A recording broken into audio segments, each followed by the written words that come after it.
Eh bien d'abord parce que nous avons voulu essayer d'illustrer chacune des facettes du genre tel que Molière l'a pratiqué, c'est-à-dire la comédie-ballet sur la farce, la comédie-ballet sur la grande comédie de caractère ou la comédie-ballet liée à la comédie galante. Puis c'est aussi parce qu'il nous paraît très important d'essayer de montrer que pour Molière, le sens de ses œuvres est lié au tressage, à l'imbrication entre le théâtre, la musique, le chant et la danse.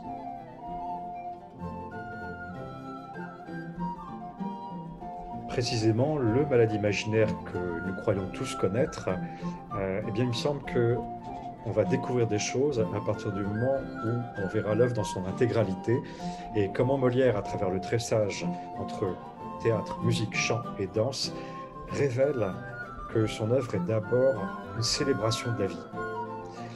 Il le fait par le biais du carnaval. Cette force vivante du carnaval, d'abord parce que c'est la période à laquelle l'œuvre avait été créée, mais cette force du carnaval, il la montre à travers tous les travestissements des personnages, travestissements évidents comme ceux de Cléante ou celui de Toinette, mais aussi des travestissements plus diffus comme l'hypocrisie de Béline, sa femme, ou évidemment des médecins. Et il en fait une force pour transformer Argan. Argan, ce personnage qui est complètement refermé sur lui-même, qui a peur, qui s'enferme dans sa maison, qui s'enferme dans son égoïsme, qui s'enferme dans sa croyance en la médecine, progressivement va voir sa maison, sa chambre envahie par ces personnages du carnaval, jusqu'à ce que lui-même, finalement, s'ouvre à cette force révélatrice par le biais du moment où il jouera lui-même le malade, et puis même à la fin, évidemment, quand il sera médecin et qu'il acquérera une folie heureuse là où il s'était enfermé dans une passion triste.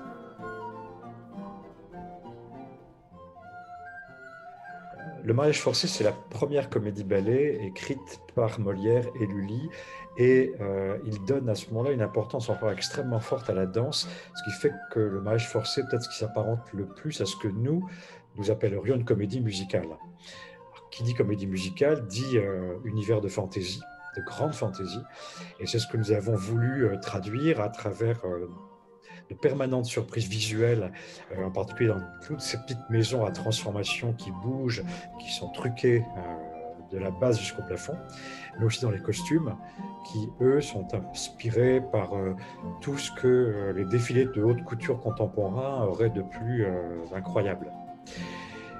Et puis, comme c'est Molière qui a écrit ça, eh bien, le mariage forcé est aussi une satire et il s'amuse à épingler le personnage de Sganarelle.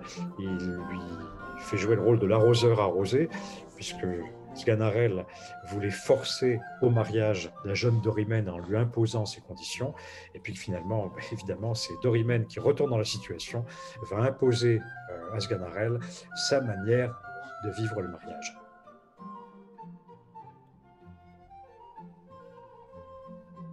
Le Sicilien ou l'amour peintre est une œuvre rare et une œuvre courte. C'est une comédie-ballet de poche. Euh, elle, joue sur, euh, elle joue sur un double ping-pong. Un ping-pong formel entre sophistication et loufoquerie. Sophistication de la langue d'abord, qui est absolument splendidement musicale, mais aussi des situations comme évidemment la scène extrêmement subtile de la peinture. Et puis loufoquerie d'autre part, avec ces chansons en pseudo-turc absolument délirantes, ou les courses-poursuites nocturnes du début de la pièce. Et puis il y a un autre ping-pong plus subtil, qui est celui entre le personnage du rustre, qui est le Sicilien, Don Pedro, et le personnage du galant, qui est Adraste, le jeune homme amoureux. Et à travers lui, Molière montre toute une subtilité du rapport amoureux entre homme et femme. Ce qu'il défend, c'est évidemment le rapport de galanterie, c'est-à-dire celui dans lequel, entre homme et femme, ce qui doit prédominer, c'est la constance, la délicatesse et l'esprit. Tout ça fait du Sicilien une délicieuse pâtisserie, aussi bonne que belle.